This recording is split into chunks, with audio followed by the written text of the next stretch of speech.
என்ன அப்படி பாக்குற? ஓ, அகிலா அம்மா கோர்ட்ல நாளைக்கு காலையில 8:30 மணிக்கு தானே ஜட்ஜ்மெண்ட். வனஜா அம்மா இன்னைக்கு நைட்டே வந்து தீர்ப்பு சொல்றாங்களேன்னு பாக்குறியா? அது வேற ஒண்ணும் இல்ல, அவளுக்கு விஷயம் தெரியாது. ஆனா ஜோசிய சொன்னதெல்லாம் உண்மைதானே எனக்கு தெரியுமே. என்னம்மா சொல்றீங்க? ஆடேங்கப்பா, என்னடி இவ்வளவு பெரிய ஷாக்கு? ஆதிதான் உன்னையே சுத்தி சுத்தி வரானே, உன் மேல உயிரா இருக்கானே. உன் உயிர்லயும் உணர்வுலயும் அவன் கலந்து இருக்கான்னு எனக்கு நல்லா தெரியும். இதெல்லாம் எனக்கு தெரியாதுன்னு நினைச்சியா பாப்பா? அப்போ உங்க 2 பேர் ஜாதகமும் புருஷன் பொண்டாட்டி ஜாதகம்னு அந்த ஜோசியர் சொன்னது ரொம்ப கரெக்ட். அப்ப சரி, நாளைக்கு காலையில 8:30 மணிக்கு மேல உனக்கு 7:30 ஸ்டார்ட் ஆயிடும். உடனே அகிலா சும்மா இருப்பாளா? அவ்வளவுதான், அவ துப்பாக்கியை எடுத்து டக் டக் அப்படி பண்ணி உன் நெத்தியில குறி வைப்பா. உடனே உன் காவிய காதலன் சும்மா இருப்பானா? என்ன மட்டும் சுடுங்க, பார்வதி சுடாதீங்க அப்படின்னு முன்னாடி வந்து நெஞ்ச நிமித்துக்கிட்டு நிப்பான். உடனே அம்மா எப்படி சுடுவா? அவனை தள்ளி விட்டுட்டு உன்னை மட்டும் சுடுறதுக்கு எய்ம் பண்ணுவா. அவ விட மாட்டா, இவ சுட வருவா. இருந்தாலும் கடைசியில ஒண்ணு ஆதிய சுடலாம், இல்ல உன்ன சுடலாம், இல்ல உன்ன சுட்டுட்டு ஆதிய சுடலாம். 2 பேரையும் சுட்டதுக்கு அப்புறம் புத்திர சோகம் தாங்க முடியாம அகிலா அவ துப்பாக்கியால அவளே சுட்டுக்கிட்டு செத்து போவா. அது கூட பரவாயில்லடி, அவ கௌரவத்துக்கு சாகுறா, நீங்க 2 பேரும் காதலுக்காக சாகுறீங்க. பாவண்டி அந்த புள்ள பூச்சி புருஷோத்தம, அந்த ஆளு என்ன பாவம் பண்ணாரு? இதெல்லாம் பார்த்த அதிர்ச்சியில ஏற்கனவே அந்த ஆள் ஹார்ட் பேஷண்டா, நெஞ்சு புடிச்சுக்கிட்டு பக்குன்னு அங்கேயே செத்து போவாரு. ஆக மொத்தத்துல ஆதிக்கடவுர் குடும்பத்துல நாளைக்கு காலையில உன்னால 3 இழவு விழணும். இல்ல அகிலாண்டேஸ்வரியோட ஒத்த உயிர் போனாலும் ஓகே தான், அது கன்ஃபார்ம். உன்னை நினைச்சா எனக்கு ரொம்ப சந்தோஷமா இருக்குடி. என்னடி அப்படி பாக்குற? ஆமா, நீ இந்த வீட்டுக்குள்ள வந்ததுல இருந்து எனக்கு ஒரு யூஸும் இல்லாம தண்டமா இருக்கேன்னு நினைச்சுதான் உன் மேல எனக்கு கோவமா வந்தது. ஆனா பாரிப்போ, யாராலையும் செய்ய முடியாத அவ்வளவு பெரிய காரியத்தை நீ செஞ்சிருக்கடி. ஆமா, அகிலாண்டேஸ்வரிய அசைச்சு பாக்குறதுன்னா சும்மாவா? அசைச்சிட்டு அசால்ட்டா? நாளை காலைல அந்த ஆலமரம் சாய போகுது. சம சம சமடி. அதுக்கப்புறம் நான் தான் அடுத்த அகிலாண்டேஸ்வரி. உனக்கே தெரியாம எனக்கு எவ்வளவு பெரிய உதவி பண்ணிருக்க பாரு. இது தெரியாம நான் தான் மக்கு உன்னை போட்டு சும்மா நோண்டிட்டே இருந்திருக்கேன். ஆனா நீ எனக்கு தான் உதவியா இருந்திருக்க. அப்படியெல்லாம் சொல்லாதீங்கம்மா. நீங்க நினைக்கிற மாதிரி அதெல்லாம் அப்படி எதுவும் நடக்காது. ஓஹோ, எல்லாம் நல்லதா தான் நடக்கும். எல்லாம் நல்லதா நடக்கும்னா எப்படி? ஜோசியர் சொன்னதெல்லாம் பொய்யாயிடுமா? சரி, பொய்யாயிட்டா நான் சும்மா விட்டுருவனா? ஏற்கனவே பேசி பேசி அகிலா மனசு நல்லா குழப்பி வச்சிருக்கேன், தெளியறதுக்கு விடவே மாட்டேன். இன்னும் நல்லா ஏத்தி விட்டு பேசி பேசி பிரச்சனைய பெருசாக்குவேன். அப்படி ஏதாவது பேசி பிரச்சனைய பெருசாக்காதீங்கம்மா, பிளீஸ்மா, உங்களை கெஞ்சி கேட்டுக்கிறேன். ஐயோ, எதுக்குடி இவ்ளோ கெஞ்சுற? இதை விட மோசமா இப்பதான் அந்த புள்ளப்பூச்சி புருஷோத்தம வந்து குய்யோ முய்யோன்னு என்கிட்ட கதறி கெஞ்சினாரு.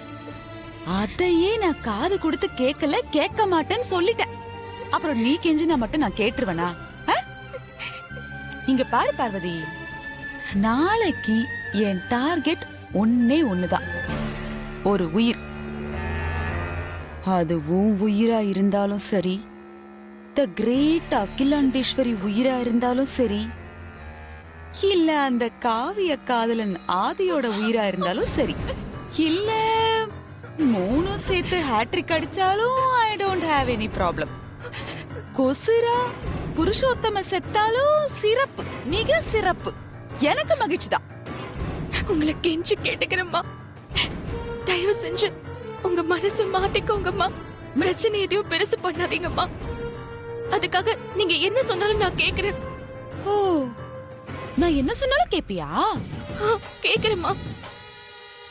என்ன பண்ணணும்னு சொல்லுங்க. அம்மாவுக்காக உயிரை கொடுக்க கூட தயாரா இருக்கேன். அடவும் உயிர் யாருக்குடி வேணும்? அதை வச்சு என்ன பண்ண முடியும்? அதெல்லாம் ஒண்ணு வேணாம். நீ ஒண்ணு பண்ணு. நீ என்ன சொன்னாலும் ஆதி கேப்பான்ல, அதான் கேக்குறானே. அவன்கிட்ட சொல்லு, காலையில 8:31க்கு முன்னாடி என்ன வந்து பார்த்து மித்ராவை நான் கல்யாணம் பண்ணிக்கிறேன் அப்படின்னு என் கையில வாக்கு கொடுக்க சொல்லு.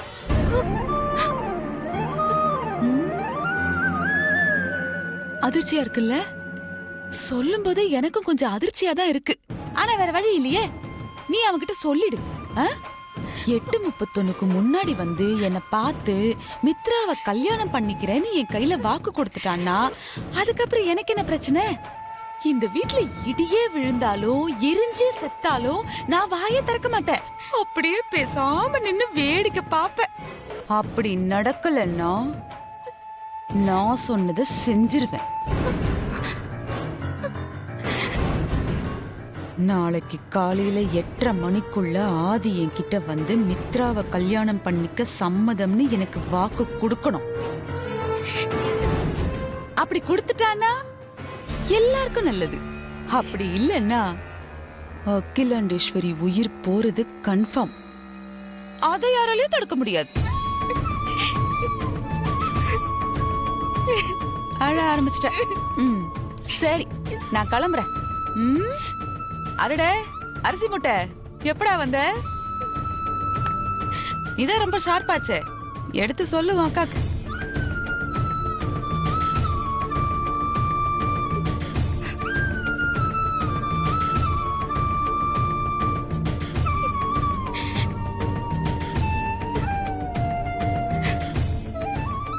அக்கா, பண்ணக்கா பண்ண போற? மாமா கிட்ட போய் மித்ராவை கல்யாணம் பண்ணிக்கிறேன்னு வனஜம்மா கிட்ட வாக்கு கொடுக்க சொல்ல போறியாக்கா?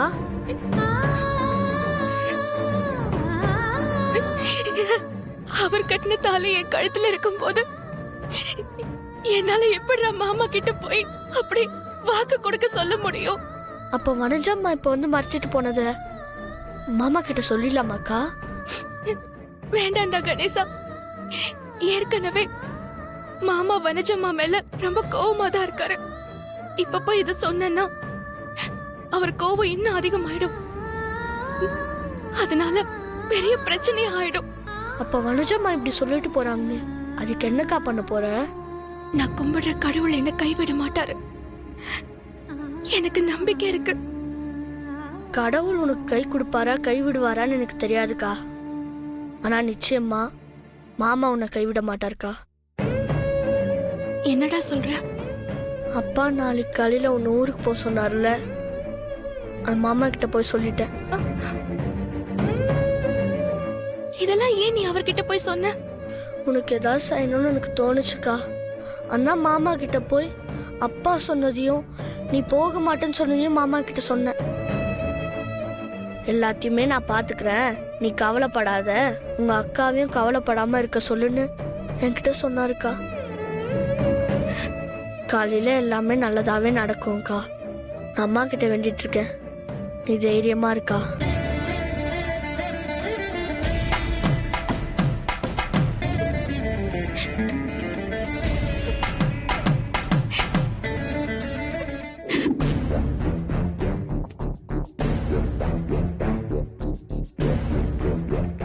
என்னது ஜோசியர் மேட்ரு 10 எரிஞ்சுக்கிட்டு இருக்கு.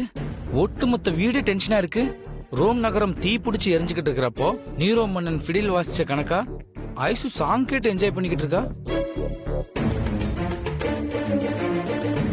ஐஷு, ஐஷு, என்ன அருண் இது? நான் பாட்டு கேக்குறது உனக்கு பிடிக்கலையா? இப்ப எதுக்காக இயர்போன்ஸ் கழட்டின? அது எப்படி ஐஷு? எந்தவித டென்ஷனுமே இல்லாம இப்படி கூலா சாங் கேட்டுக்கிட்டு இருக்க? ஏன், என்னாச்சு? என்ன ஆச்சா? என்ன ஐஷு எதுவுமே தெரியாத மாதிரி கேக்குற? ஜோசியர் மேட்டர் தெரிஞ்சதுல இருந்து நாளைக்கு என்ன நடக்குமோ ஏது நடக்குமோன்னு வீட்ல எல்லாருமே டென்ஷனா இருக்காங்க. அந்த டென்ஷன் உன் மூஞ்சில கொஞ்சம் கூட இல்லாம இப்படி கூலா இருக்க எப்படி ஐஸ்? என்ன நடக்க போகுதுன்னு தெரியலனா தான் டென்ஷன்.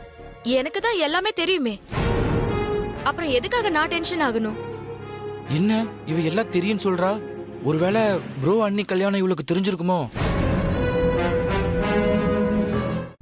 உனக்கு எல்லாமே தெரியுமா? என்ன சொல்ற ஐஸ்?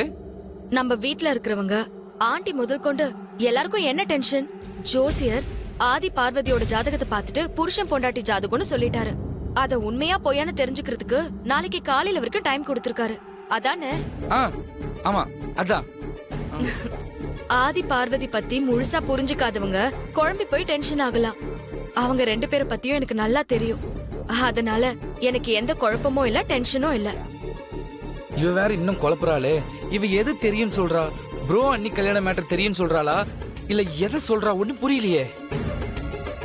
என்ன சொல்ற ஐஸ்? அப்ப ஜோசியர் புருஷ முன்னாடி ஜாதகம் சொன்னதுல உனக்கு எந்த குழப்பமே இல்லையா? ஆமா, எனக்கு எந்த குழப்பமும் இல்ல. நான் ரொம்ப தெளிவா இருக்கேன். ஐயோ, இப்பவே மண்டை வெடிச்சிரும் போல இருக்கே.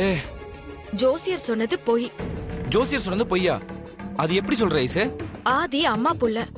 அம்மா பேச்சுக்கு மரியாதை கொடுத்து அம்மாவுக்கு கட்டுப்பட்டு நடக்கிறவரு. பார்வதியும் அத்தைய தெய்வமா தான் பாக்குறா. இந்த வீட்டை கோவிலாவும் அம்மாவை தெய்வமாவும் பாக்குறேன்னு என்கிட்டயே சொல்லிருக்கா. ஆதி பார்வதி 2 பேரும் ஆண்டி மேல மதிப்பு மரியாதையும் வச்சிருக்காங்க. அவங்க 2 பேரும் ஆண்டிக்கு விருப்பம் இல்லாத எந்த ஒரு காரியத்தையும் செய்ய மாட்டாங்க. அதனால ஆதி பார்வதியை பத்தி நல்லா தெரிஞ்ச நான் சொல்றேன், ஜோசியர் சொன்னது பொய். ஐயோ, ப்ரோ அண்ணியை பத்தி இவ்ளோ புரிஞ்சு வச்சிருக்காளே. ஒருவேளை ப்ரோ அண்ணி கல்யாணம் இவளுக்கு தெரிஞ்சதுன்னா இவ என்ன முடிவெடுப்பான்னு தெரியலையே. பார்வதி அந்த வீட்டு மருமகளா இவ ஏத்துக்கலைன்னா என்ன பண்றது? இவளை எப்படி ஏத்துக்க வைக்கிறது? இவளோட சப்போர்ட் வேற நமக்கு வேணுமே.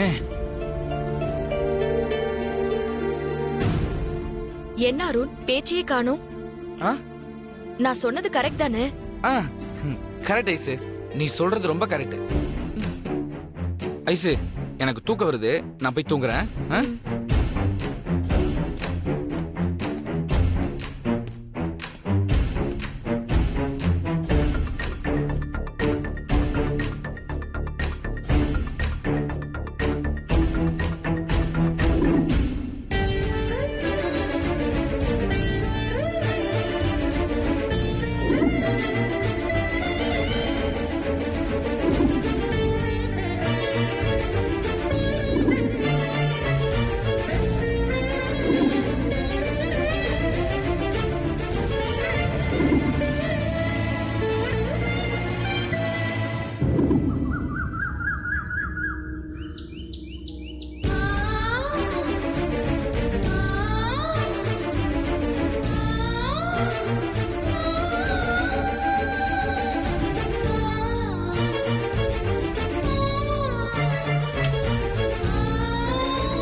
அம்மா, இன்னைக்கு என்ன நடக்க போதுன்னு தெரியல. ஆனா அகில அம்மாவால என் உயிருக்கு ஆபத்து வந்துருமோன்னு அப்பா பயப்படுறாரு. அகில அம்மா என் கழுத்துல இருக்கிற தாலிய பாத்துட்டா அதுக்கப்புறம் அம்மா உயிரை காப்பாத்த முடியாது. அதனால உன் கழுத்துல இருக்கிற தாலிய கழட்டுன்னு என் கழுத்துல தாலிய கட்டினவரே சொல்றாரு. பெரியய்யா கையால என் கழுத்துல தாலிய கட்டிக்கும் போது நான் எடுத்த ஜென்மத்தோட பையனை அடைஞ்சிட்டு தான் நினைச்சு சந்தோஷப்பட்டேன். இந்த உலகத்திலேயே இந்த மாதிரி கொடுத்து வச்சவ யாருமே இல்லைன்னு பெருமைப்பட்டேன். ஆனா அதே பெரியய்யா உன் கழுத்துல இருக்கிற தாலிய கழட்டி வச்சிருன்னு சொல்லும் போது இதுக்காகவா நான் இந்த ஜென்மம் எடுத்தேன்னு தோணுது. இதுக்காக இன்னும் இந்த உடம்புல உயிர் ஒட்டிட்டு இருக்குன்னு துடிச்சு போயிட்டேம்மா. பொண்டாட்டி கழுத்துல இருக்கிற தாலியில தான் புருஷனோட ஆயுள் இருக்குன்னு சொல்லுவாங்க. என்ன பொறுத்த வரைக்கும் என் கழுத்துல இருக்கிற இந்த தாலியில பெரியய்யாவோட ஆயுள் இருக்கிறது உண்மைதாம்மா. ஏற்கனவே 2 தடவை என் கழுத்துல இருந்து தாலி தவறினப்போ பெரியய்யாவோட உயிருக்கு ஆபத்து ஏற்பட்டிருக்கு. இப்ப நான் தாலிய கழட்டினா பெரியய்யா உயிருக்கு என்ன ஆபத்து ஏற்படுமோன்னு பயமா இருக்குமா. இருந்தாலும் என் வீட்டுக்காரர் பேச்சுக்கு மரியாதை கொடுத்து என் மாமியாரோட உயிரை காப்பாத்த என் கழுத்துல இருக்கிற தாலியை கழட்ட வேண்டிய இக்கட்டான சூழ்நிலையில நான் இருக்கேனேம்மா. என்னோட இந்த நிலைமை வேற எந்த பொண்ணுக்கும் வந்துடக்கூடாதும்மா.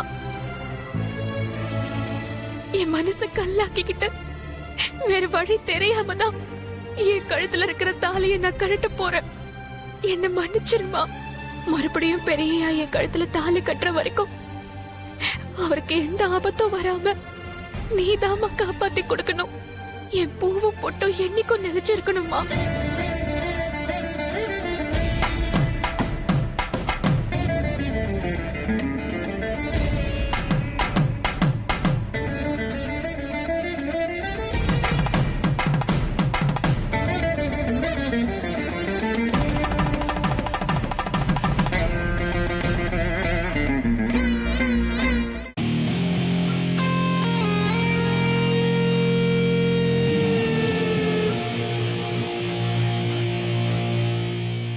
மணி 8:15 தான் ஆகுது.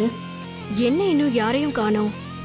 என்ன நடக்க போகுதுன்னு தெரிஞ்சுக்கிற ஆர்வத்துல நான் தான் முந்திரி கொட்டை மாதிரி முன்னாடி வந்துட்டனோ. வனஜா ஆண்டி உமாவை கூட இன்னும் காணமே.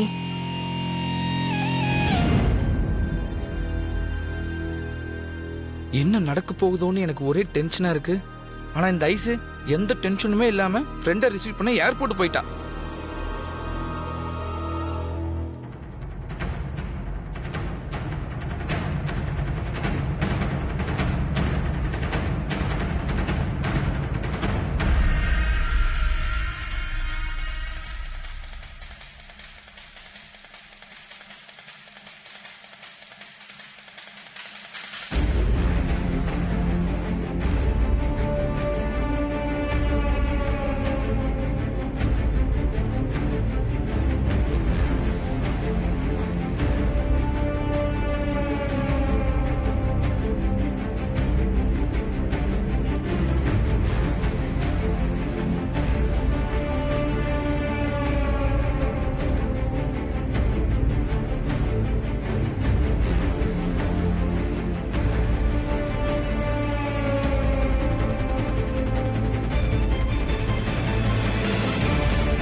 பார்வதி எங்கே காணோம்?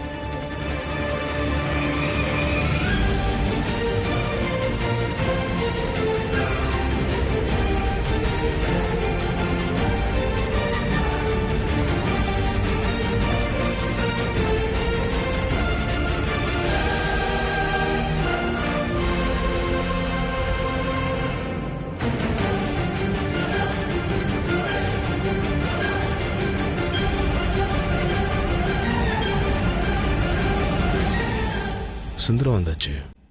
பார்வதி எங்கே?